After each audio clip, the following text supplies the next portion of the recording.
జ్ఞాన చైతన్య ప్రసారం. నమస్కారం. మన ధర్మం కార్యక్రమానికి స్వాగతం. ఇవాళ మన ధర్మం కార్యక్రమంలో మన ధర్మ సందేహాలను నివృత్తి చేసేందుకు మనతో పాటు ఉన్నారు ప్రముఖ ఆధ్యాత్మికవేత్త ఆచార్య శ్రీ తాడేపల్లి పతంజలి గారు. గురుగారు నమస్కారం. ఓం శ్రీ దుర్గాదేవి నమః. గురుగారు, శివపరమాత్మను అనేక పేర్లతోటి మన సంప్రదాయం కీర్తిస్తూ ఉంటుంది. ఆ కోవలోనే శివుడిని సారంగపాణి అని అంటారు. కానీ ఇదే పేరుతో కుంభకోణంలో ఉన్నటువంటి విష్ణువును కూడా వ్యవహరించడంలో ఆంతర్యం ఏమిటో తెలియజేస్తారా? ఓం నమః శివాయ. చక్కగా శివనామస్మరణతోటి మనం కార్యక్రమాన్ని ప్రారంభించుకున్నాం. సారంగపాణి, శాంగపాణి, ఈ రెండు పదాలు సాహిత్యంలో చాలా ప్రసిద్ధమైన పదాలు. సారంగపాణి అనంటే నిజానికి చెప్పాలి అనంటే సారంగము అనంటే లేడి. లేడిని చేతియందు కలిగినటువంటి వాడు. శివుడుట లేడిని కూడా ఒక చేత్తో పట్టుకొని ఉంటాడు. అందుకే శివుణ్ణి సారంగపాణి అంటారు.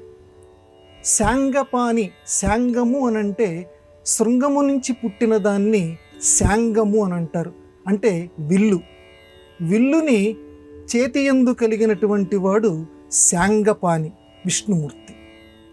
అయితే విచిత్రం ఏంటంటే కుంభకోణము అనేటువంటి ప్రసిద్ధి చెందినటువంటి ప్రదేశంలో సారంగపాణి ఆలయం చాలా విఖ్యాతం.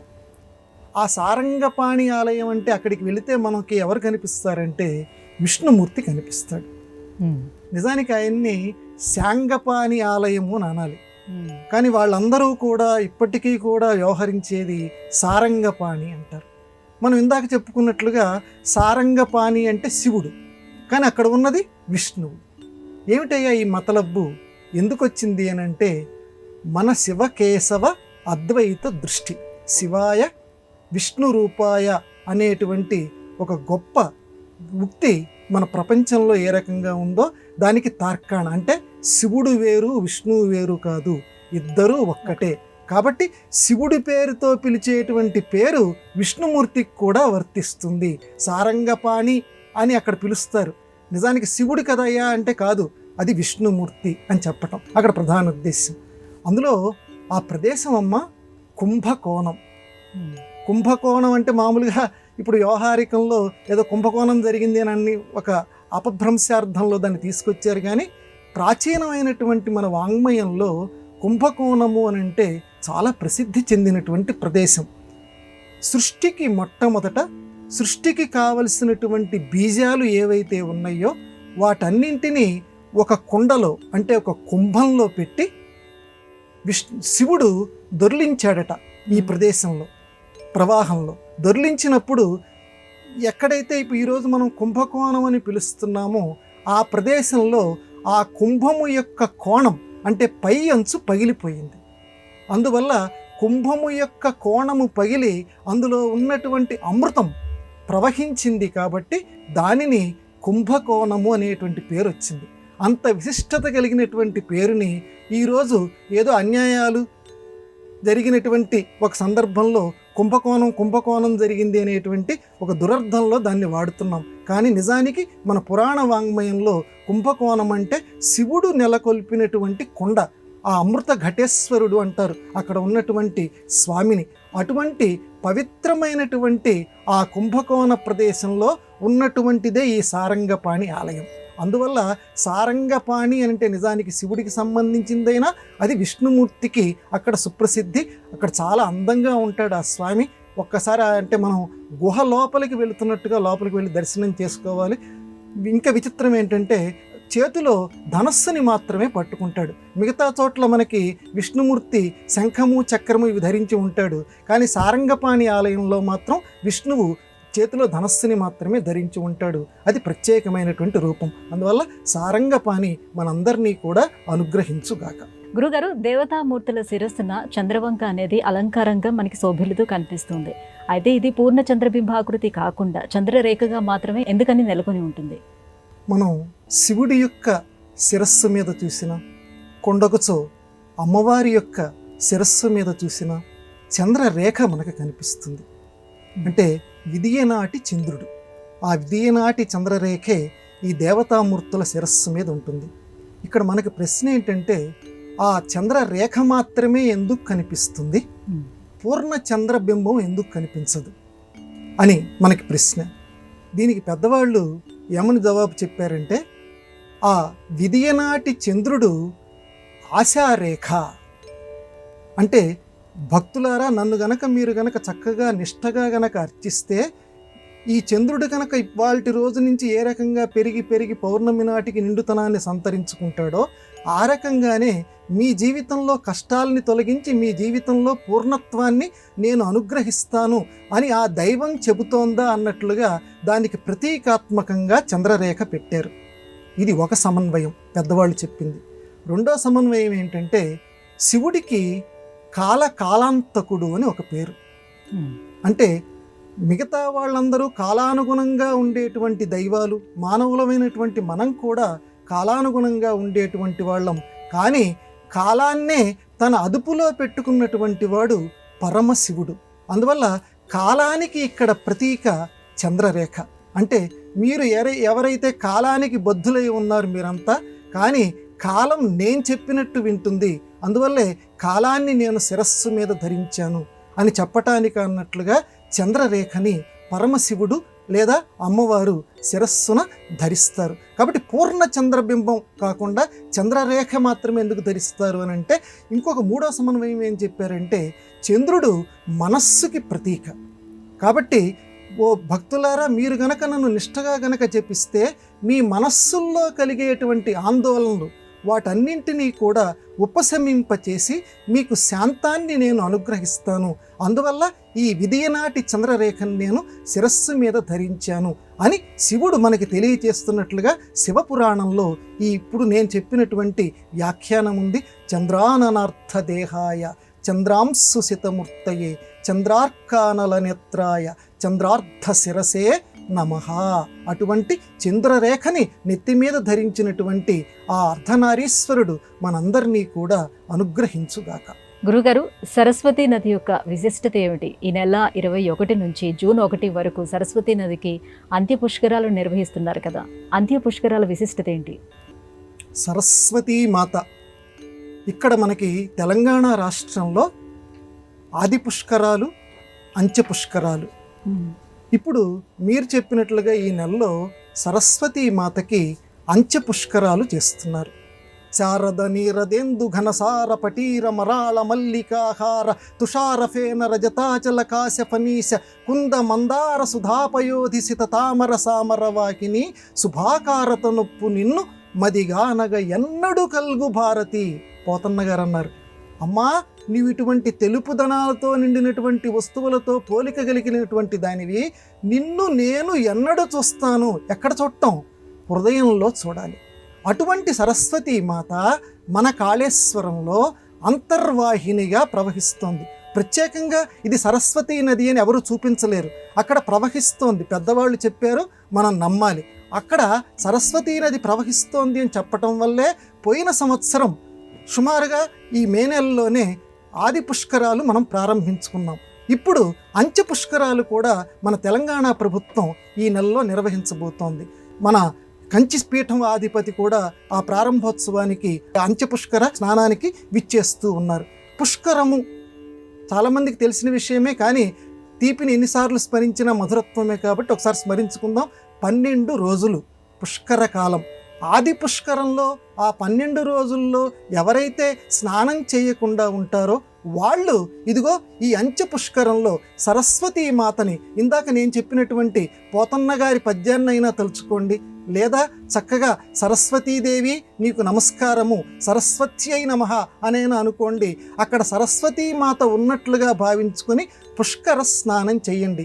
ఈ 12 రోజులు గనక చేస్తే, ఈ మొదటిసారి చేస్తే ఎంత ఫలితం ఇస్తాడో పుష్కరుడు అటువంటి ఫలితాన్నే మనకి అనుగ్రహిస్తాడు. కాబట్టి అందరం కూడా ఈ సరస్వతీ మాతకి సంబంధించినటువంటి ఈ పుష్కర స్నానాన్ని చేసి అమ్మవారి యొక్క అనుగ్రహాన్ని మనం పొందాలి. సరస్వతీ మాత మామూలుగా మనం అనుకుంటాం సరస్వతీ మాత అంటే తెలుపు రంగు, హంసవాహిని అని. హంస అని అంటే జీవుడికి సంబంధించింది. ఊపిరి మనం తీసుకుంటూ ఉంటుంటే సోహం సోహం అనేటువంటి శబ్దం యోగులకి వినపడుతూ ఉంటుంది. సోహం సోహం. ఆ సోహం అనేటువంటి ఆ రెండక్షరాల్ని తిరగవేస్తే హంస హంస. అందువల్ల ఆ హంస ఆవిడికి వాహనంగా చెప్పారు, ప్రతీకాత్మకంగా. అంతేగాని ఒక మామూలు హంసం తీసుకొచ్చి ఆ హంసం మీద అమ్మవారిని పెట్టడం అంటే ఇంత ప్రతీకాత్మకత ఉంది. అంటే జీవుడిలో ఉండేటువంటి శ్వాసని నియంత్రించేటువంటి అద్భుత దేవత సరస్వతీమాత. ఆవిడ యొక్క పుష్కరాలు కాబట్టి అందరం కూడా ఆ పుష్కరంలో కొలువై ఉన్నటువంటి అంతర్వాహినిగా ప్రవహిస్తున్నటువంటి సరస్వతీమాతని హృదయపూర్వకంగా కొలుద్దాం. అక్కడికి వెళ్ళలేనటువంటి వాళ్ళం, అమ్మా ఇక్కడి నుంచే మేము అశక్తులం, నీకు నమస్కారం చేస్తున్నాం, పుష్కర స్నాన భాగ్యం మాకు కలిగించు అని మనస్సులో తలుచుకొని ఆ భాగ్యాన్ని పొందేదము గాక. గురుగారు, శివుడిని వైద్యనాథుడిగా ఆరాధిస్తూ ఉంటారు. శివుడు వైద్యనాథుడిగా కొలువైనటువంటి క్షేత్రం ఎక్కడ ఉంది? ఆ క్షేత్రం విశిష్టత ఏంటి? పరమశివుడు భిషక్ వర్యుడు, ప్రథమో దైవ్యో భిషక్. నమ్మక చమకాల్లో స్వామివారిని శివుణ్ణి ప్రార్థిస్తూ ఒక మంత్రం ఉంది. ఈ లోకంలో మొట్టమొదటి వైద్యుడు, మొట్టమొదటి బిషక్ ఎవరు అని అంటే పరమశివుడట. అయితే ప్రాచీన కాలంలో కొంత తేడా ఉండేది. ఇప్పుడు ఈ రెండు పదాలు కూడా ఒకే అర్థాన్ని ఇస్తున్నాయి. బిషక్ వైద్యుడు. వైద్యుడు అని అంటే వైద్య విద్య తెలిసినటువంటి వాడు మాత్రమే వైద్యుడు. బిషక్కు అని అంటే రోగి తన దగ్గరికి వస్తే అతని యొక్క లక్షణాలన్నింటినీ కూడా సంపూర్ణంగా పరిశీలించి, అబ్బాయి నువ్వు సాయంత్రం రా, నీకు తగినటువంటి మందు ఇస్తాను అని చెప్పి అతను సాయంత్రం వచ్చిన తర్వాత మందు ఇచ్చేటువంటి వాడిని బిషక్కు అని అంటారు. శరీరం జర్జరీభూతే వ్యాధిగ్రస్తే కలేబరే ఔషధం జాహ్నవీతోయం వైద్యో నారాయణో హరిహి. ఇది పురాణాల్లో చెప్పబడినటువంటి శ్లోకం. ఈ శరీరం శిథిలమవుతున్నప్పుడు, ఈ శరీరంలో వ్యాధి రకరకాల రోగాలు ప్రవేశిస్తున్నప్పుడు ఒకే ఒక్క మందు ఉంది. ఏమిటా మందు అని అంటే పెద్దవాళ్ళు చెప్పారు, ఔషధం జాహ్నవీతోయం. గంగాతోయం, గంగానది యొక్క నీరు చాలా ఉత్తమోత్తమైనటువంటి ఔషధం. వైద్యో నారాయణో హరిహి. విష్ణుమూర్తి సరి అయినటువంటి వైద్యుడు. వైద్యో నారాయణో హరిహి. అందువల్ల రోగము గనక శరీరంలో ప్రవేశిస్తే మనం తప్పనిసరిగా ఆసుపత్రికి వెళతాం. ఆసుపత్రికి వెళ్ళినప్పుడు మనం ఏం చేయాలట అంటే అక్కడ ఉన్నటువంటి డాక్టరి గారిలో విష్ణుమూర్తిని సందర్శన చెయ్యాలట. ఆ డాక్టర్ గారే విష్ణుమూర్తి అని చెప్పి ఈ శ్లోకాన్ని ఒక్కసారి చదువుకోమన్నారు. వైద్యో నారాయణో హరిహి. హరి ఈ వైద్యుడి రూపంలో నా యొక్క వ్యాధిని నువ్వు పోగొట్టవయ్యా అని ప్రార్థిస్తే వాళ్ళకి తప్పనిసరిగా ఆ రోగ నివారణ అవుతుందని పెద్దవాళ్ళు చెప్పారు. అటువంటి విష్ణుమూర్తికి శివుడికి తేడా లేదు. ఆ శివుడే వైద్యనాథుడిగా ఈ వైదీశ్వరన్ కోయిల్లో అధివసించి ఉన్నాడు. వైదీశ్వరన్ కోయిల్ అంటే ఇందాక మనం సారంగపాణిని మొట్టమొదట మనం చెప్పుకున్నాం చూడండి, ఇద్దరి మధ్య తేడా లేదని చెప్పి. కాబట్టి వైద్యో నారాయణో హరిహి అన్న, వైద్యో శివ అన్న ఇద్దరూ ఒక్కటే అని చెప్పటానికి అన్నట్లుగా ఇక్కడ వైద్యుడు అనేటువంటి పేరుతోటి శివుడు అక్కడ కొలువై ఉంటాడు. ఇంకా ఇక్కడ విశిష్టత ఏంటంటే ఈ ప్రాంతంలో షష్ఠిపూర్తి, సప్తతి, అశీతి అంటే 80 సంవత్సరాలు, నవతి 90 సంవత్సరాలు, అలాగే 100 సంవత్సరాలు, ఇలా అప్పటి వరకు భగవంతుడి దయతోటి ఎవరైతే జీవించి ఉంటారో వాళ్ళందరూ కూడా తప్పనిసరిగా వెళ్ళవలసినటువంటి క్షేత్రం ఈ వైదీశ్వరన్ కోయిల్. అక్కడికి వెళ్ళి తప్పనిసరిగా ఈ షష్ఠిపూర్తికి సంబంధించినవి, సప్తతికి సంబంధించినటువంటి అభిషేకాలు, పూజలు అక్కడ జరిపించుకుంటూ ఉంటుంటారు. అక్కడ జరిపించుకుంటే ఆ కోయిల్లో ఉన్నటువంటి ఆ పరమశివుడు అనుగ్రహిస్తాట. అంత క్షేత్రం అంత ప్రభావవంతమైనటువంటి క్షేత్రము. ఇక్కడ తైలం, అమ్మవారి యొక్క అనుగ్రహం, ఆ తైలంతో ఉన్నటువంటి ఒక ఉండని ప్రసాదం కింద పెడతారు. అనుగ్రహం గనక ఉంటే అక్కడ వాళ్ళని అడిగి మనం తీసుకోవాలి. అది ఎటువంటి రోగాలనైనా నయం చేయగలదు అని అంటారు. అటువంటి ప్రసిద్ధి చెందినటువంటి ఆ వైద్యనాథుడు, ఆ వైదీశ్వరన్ కోయిల్లో ఉంటున్నటువంటి ఆ పరమశివుడు మన లోపల ఉన్నటువంటి శారీరక రోగాలన్నింటినీ పోగొట్టి మనందరినీ కూడా చక్కటి ఆరోగ్యవంతుల్ని చేయాలని చెప్పి ప్రార్థిద్దాం. గురుగారు, ఒక శ్లోకానికి సాధారణంగా 4 పాదాలు ఉంటాయి, కానీ దేవీ భాగవతంలో ఒక శ్లోకంలో 3 పాదాలే ఉన్నాయి. దీనికి కారణం ఏంటో తెలియజేస్తారా? మీరన్నట్లుగా ఏ శ్లోకం తీసుకోండి లేదా ఏ పద్యం తీసుకోండి, సంస్కృతంలో అయితే మనం శ్లోకం అంటాం, తెలుగులో అయితే పద్యం అంటాం. 4 పాదాలు ఉంటాయి. 3 పాదాలతోటి ఏ పద్యము ఉండదు, ఏ శ్లోకము ఉండదు. కానీ అపారమైనటువంటి విశిష్టమైనటువంటి గొప్పదైనటువంటి మన వాంగ్మయంలో, అందున సంస్కృత వాంగ్మయంలో 2 శ్లోకాలు 3 పాదాలతోటి కనపడతాయి. అందులో ఒకటి ఇప్పుడు మీరు ప్రస్తావించినటువంటి దేవీ భాగవతంలో ఉన్నటువంటి ప్రారంభ శ్లోకం, అద్యాం చైతన్య రూపాం ద్వాం యామ్న బుద్ధి ప్రచోదయాత్. ఇట్లాగా 3 పాదాలు మాత్రమే ఉంటుంది. 4 పాదాలు ఆ శ్లోకంలో మనకి కనిపించదు దేవీ భాగవతంలో. ఇలాగే పరమ పవిత్రమైనటువంటి గాయత్రీ మంత్రం, అందరికీ సుపరిచితమైనటువంటి గాయత్రీ మంత్రంలో కూడా 4 పాదాలు ఉండవు, 3 పాదాలు మాత్రమే ఉంటాయి. ధియో యోనః ప్రచోదయాత్ తోటి అది పూర్తవుతుంది గాయత్రీ మంత్రం. అంటే గాయత్రీ మంత్రానికి 3 పాదాలు, దేవీ భాగవతంలో మొట్టమొదట రచించినటువంటి నాంది శ్లోకం ఏదైతే ఉన్నదో దానికి 3 పాదాలు. గాయత్రీ మంత్రం విశ్వామిత్రుడు దర్శించినది, అంటే దేవుడిని ప్రత్యక్షం చేసుకొని హృదయంలో ఆయన పలికినటువంటిది గాయత్రీ మంత్రం. అందులో విశ్వామిత్రుడు ద్రష్ట. మరి దేవీ భాగవతం వ్యాస భగవానుడు రచించినటువంటిది. అంటే ఎవరైతే గాయత్రీ మంత్రాన్ని చదవలేరో, మన ఋషులు అందుకనేనమ్మా వాళ్ళ పాదాలని అంటుకొని మనం నమస్కారం చేయాలి. ఎవరికైతే గాయత్రీ మంత్రం 3 పూటలా సంధ్యావందనం చేసుకోవటానికి అర్హత లేదో వాళ్ళందరూ కూడా గాయత్రీ మంత్రం చదివినందువల్ల ఎటువంటి ఫలితం వస్తుందో ఆ ఫలితం వీళ్ళందరికీ రావాలి అని ప్రజలైనటువంటి మిగతా వాళ్ళందరి మీద దయ చూపించటానిక అన్నట్లుగా వ్యాస భగవానుడు గాయత్రీ మంత్రంతో సమానమైనటువంటి శ్లోకాన్ని దేవీ భాగవతంలో మొట్టమొదట రాశాడు. ఇందాక నేను చెప్పినటువంటి శ్లోకం. ఎందుకనంటే అక్కడ ఏదైతే ఉందో ధీమహి ఉందో ఇక్కడ కూడా ధీమహి, అక్కడ ధియో యో నః ప్రచోదయాత్ అని ఉందో ఇక్కడ యాం బుద్ధి నః ప్రచోదయాత్ అని 3వ పాదం ఇక్కడ ముగుస్తుంది. కాబట్టి ఇంచుమించుగా గాయత్రీ మంత్రంలో ఏ మంత్రాక్షరాలు ఉన్నాయో కొంచెం మార్చారు, కొంచెం మార్చి అదే అక్షరాల్ని దేవీ భాగవతంలో ప్రార్థనా శ్లోకం కింద పెట్టారు. అంటే గాయత్రీ మంత్రంలో చదివినటువంటి ఫలితం ఇక్కడ కూడా మీ అందరికీ లభిస్తుంది అని చెప్పటం ఒకటి. తద్వారా దేవీ భాగవతం చదివినటువంటి వాళ్ళకి, ఎందుకనంటే గాయత్రీదేవి అన్నా, మహాలక్ష్మి అన్నా, కాళికా అమ్మవారన్నా, దేవి అన్నా అందరూ ఒక్కటే. కాబట్టి అక్కడ గాయత్రి ఏ రకంగా అనుగ్రహిస్తుందో ఇక్కడ దేవి కూడా అనుగ్రహిస్తుందని చెప్పటం. అయితే 3 పాదాలే ఎందుకున్నది ఒక మాట మనం చెప్పుకుందాం. గాయత్రీ మంత్రం 3 పాదాలే ఎందుకుందంటే 4వ పాదం జపించడానికి గృహస్థులకి అనుమతి లేదు. 4వ పాదం కేవలం సన్యాసులు మాత్రమే జపించవలసింది, ఆ జపించి ధరించవలసింది. అందుకే 4వ పాదం ఎవరికి నేర్పరు. అందువల్ల ఆ 3 పాదాలున్న గాయత్రీ మంత్రాన్ని ఈ దేవీ భాగవత ప్రార్థనా శ్లోకంలో చదివి అందరూ కూడా గాయత్రీ మంత్ర పూర్ణానుభూతిని పొంది అదృష్టాన్ని పొంది అమ్మవారి అనుగ్రహాన్ని లభించేటట్లు చేసుకుందరు గాక. గురుగారు, మోక్షపురాలు ఎన్ని, అవి ఏవి? శివకేశవులు ఇరువురికి ఇవి వేరువేరుగా ఉంటాయా? మోక్షం అనంటే మనందరికీ తెలుసు, విడుదల. అంటే ఈ జన్మ చక్రం నుంచి విడుదల చేసేటువంటివి.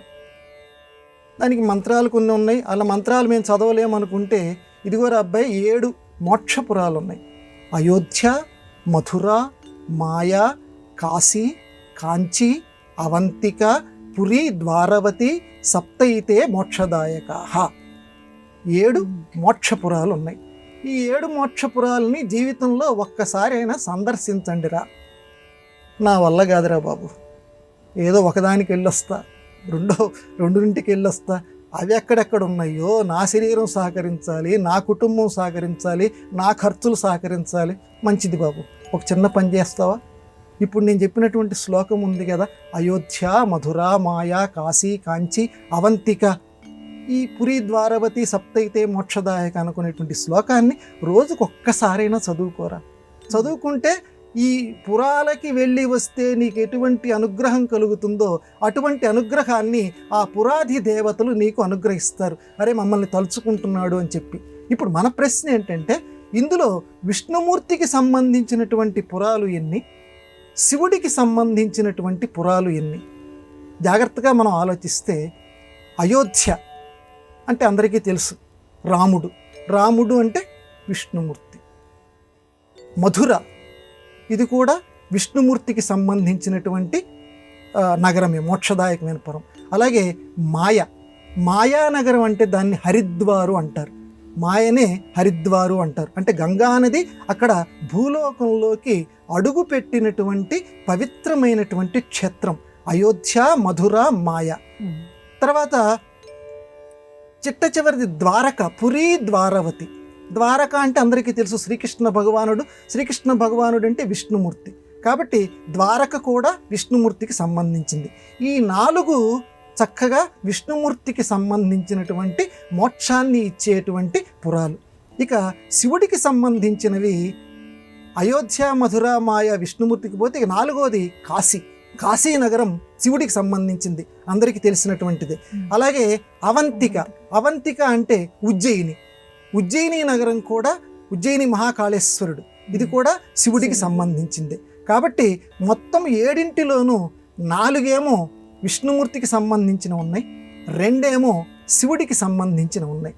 ఇంకొకటి మిగిలింది, అదేమిటండి? కంచి ఇద్దరూ విడగొట్టుకున్నారట. అందుకే కంచి అంత గొప్ప క్షేత్రం అంటారు. విష్ణు కంచి, శివ కంచి అంటారు, అందరికీ తెలిసినటువంటిది. కాబట్టి ఇద్దరికీ సంబంధించినటువంటి నగరంట మోక్షదాయకమైన పురం. అందువల్ల జీవితంలో మిగతా 7 నగరాల్లో ఆ మోక్ష నగరాలకి వెళ్ళలేనటువంటి వాళ్ళు కనీసం కంచి ఒక్కసారి వెళ్ళండి. విష్ణు కంచి, శివ కంచి 2 అక్కడ ఉన్నాయి. ఆ ఒకేసారి ఒకే టికెట్ మీద 2 సినిమాలలాగా ఒకే మోక్షపురం. ఆ మోక్షపురంలో ఇద్దరినీ అనుగ్రహింప చేసుకునేటువంటి అద్భుతమైనటువంటి అవకాశం వస్తుంది. కనుక మోక్షపురాలలో ఈ మొత్తం 4 విష్ణువుకి సంబంధించినవి, 2 శివుడికి సంబంధించినవి, 1 ఇద్దరికి సంబంధించింది. మొత్తానికి ఆ రకంగా మోక్షపురాలని తలుచుకుని అందరూ కూడా పునీతులగుదురు గాక. గురుగారు, ఒక భక్తుడి కోసం జగన్మాత తన కర్ణాభరణాన్ని ఆకాశంలోకి ఎగరవేసిందని అంటారు. ఈ ఘటన ఏ సందర్భంలో, ఎక్కడ జరిగింది? ఇది తమిళనాడు రాష్ట్రంలో అమృతఘటేశ్వర్ ఆలయం అంటారమ్మా, అక్కడ జరిగింది. ఇది అభిరామి అంత్యాది అని ఆ స్తోత్రానికి ఉన్నటువంటి పేరు. అతని పేరే అభిరామి భట్టార్. అతను ఒకరోజు దేవాలయంలో కూర్చొని ఉన్నటువంటి సందర్భంలో శరభోజీ మహారాజు గారు వచ్చాడు. ఇతను బాగా చదువుకున్న వ్యక్తి, భట్టార్ చదువుకున్న వ్యక్తి. కాకపోతే అమ్మవారి ధ్యానంలో మునిగిపోయి ఉన్నాడు. మునిగిపోయి ఉన్న సందర్భంలో ఈరోజు ఏ తిథి అన్నాడు. ఈరోజు నిజానికి ఆ రోజు అమావాస్య. కానీ ఈ అభిరామి భట్టార్ తాదాత్మ్యంలో మునిగిపోతూ అమ్మ యొక్క పూర్ణ చంద్రబింబాన్ని తలుచుకుంటూ, అమ్మ ముఖం పూర్ణ చంద్రబింబం కనుక ఈరోజు పౌర్ణమి అన్నాడు. శరభోజీ మహారాజు గారికి కోపం వచ్చింది. అరే ఈరోజు అమావాస్య, ఊరికి పరీక్ష కోసం అడిగాడు. నువ్వు పౌర్ణమి అంటావా అని చెప్పి, ఇవాళ గనక రాత్రికి గనక చంద్రుడు పూర్ణత్వంతో గనక కనిపించకపోతే నీకు శిరశ్ఛేదం, నాతోటే నువ్వు మాట్లాడతావు ఈ రకంగా నువ్వు అని చెప్పి కోపం కొద్దీ వెళ్ళిపోయాడు. అప్పటికి ఈయన ఇహ ప్రపంచంలోకి వచ్చాడు. అమ్మవారి ధ్యానంలోంచి వచ్చి రాజుగారి మాట అంటే వణుకు పుట్టింది. అప్పుడు మళ్ళీ దిక్కులేని వారికి దేవుడే దిక్కులాగా మళ్ళీ అమ్మనే తలుచుకున్నాడు. అమ్మా, పొరపాటును నేను ఇవాళ పౌర్ణమి అని చెప్పాను, ఈరోజు అమావాస్య, కానీ చంద్రుడు గనక కనిపించకపోతే నా తల తీసేస్తానంటున్నాడు. భక్తుణ్ణి రక్షించుకునేటువంటి ఆ అవకాశం నీకే ఉంది, నన్ను రక్షించు అని చెప్పి అభిరామి అంత్యాది అని చెప్పి శ్లోకాలు చెప్పటం ప్రారంభించట. కవిత్వానికి ఉన్నటువంటి గొప్పతనం. ఆ భట్టార్ అలా శ్లోకం చెప్తూ ఉంటే 67వ శ్లోకానికి వచ్చేసరికి అప్పటికి చీకటి పట్టం ప్రారంభించింది. అక్కడ ఉన్నటువంటి అమ్మవారు తన చెవికి ఉన్నటువంటి కమ్మ, ఈ రింగు గుండ్రంగా ఉంటుంది కదా, దాన్ని తీసి ఒక్కసారి ఆకాశంలోకి విసిరేసింది. ఉమ్. ఒక్కసారి పూర్ణ చంద్రుడు, ఉమ్. పౌర్ణమి నాటి చంద్రుడు ఏ రకంగా ఉంటాడో ఆ చంద్రుడు ఆకాశంలో ప్రకాశించటం మొదలుపెట్టాడు. ఇది చారిత్రకంగా కూడా సాక్ష్యం ఉంది, గ్రంథాల్లో కూడా లిఖించబడి ఉంది. అంత అద్భుతమైనటువంటి క్షేత్రము ఈ అమృత ఘటేశ్వర ఆలయంలో ఉన్నటువంటి అభిరామి క్షేత్రం. అక్కడ ఉన్నటువంటి అమ్మవారు భక్తుడి పేరునే ఆ రోజు నుంచి తన పేరు కింద పార్వతీ అమ్మవారు మార్చుకుంది. అందుకే ఈ రోజుకి కూడా అమ్మవారిని అభిరామి దేవత కింద అక్కడ కొలుస్తూ ఉంటారు. అభిరామి అని అంటే అందమైనటువంటిది, అంటే మన మనస్సుల్ని సంతోషపెట్టేటువంటి దేవత. అటువంటి ఆ దేవత భక్తుడి కోసం అంత సాహసం చేసింది, అంత అనుగ్రహాన్ని చూపించింది. కాబట్టి అటువంటి అనుగ్రహాన్ని మనందరి మీద కూడా, మనకి ఏదన్నా కష్టాలు ఉంటే జీవితంలో మనం కూడా భట్టారులాగా అమ్మవారిని ప్రార్థిద్దాం. ఇలా ఆవిడికి ఉన్నటువంటి సమస్తం ఆమె చేతుల్లో ఉన్నవి ఒక్కటి అలా విసిరేస్తే చాలు, మనకు ఉన్నటువంటివన్నీ కూడా తొలగిపోతాయి. కష్టాలన్నీ కూడా ఆ అమ్మ చూపు మన మీద పడాలని అందరం కూడా ప్రార్థన చేద్దాం. గురుగారు, ఇవాళ మన ధర్మం కార్యక్రమంలో మాకు వచ్చినటువంటి ధర్మ సందేహాలన్నీ కూడా నివృత్తి చేసినందుకు ధన్యవాదాలండి. నమస్కారం అమ్మా. ఇది ఇవాళ మన ధర్మం కార్యక్రమం. రేపు మన ధర్మం కార్యక్రమంలో మళ్ళీ కలుసుకుందాం. నమస్కారం. ఈ కార్యక్రమాన్ని తిరిగి చూడాలనుకుంటే www.youtube.com/ETV Life Spiritual లో చూడవచ్చు.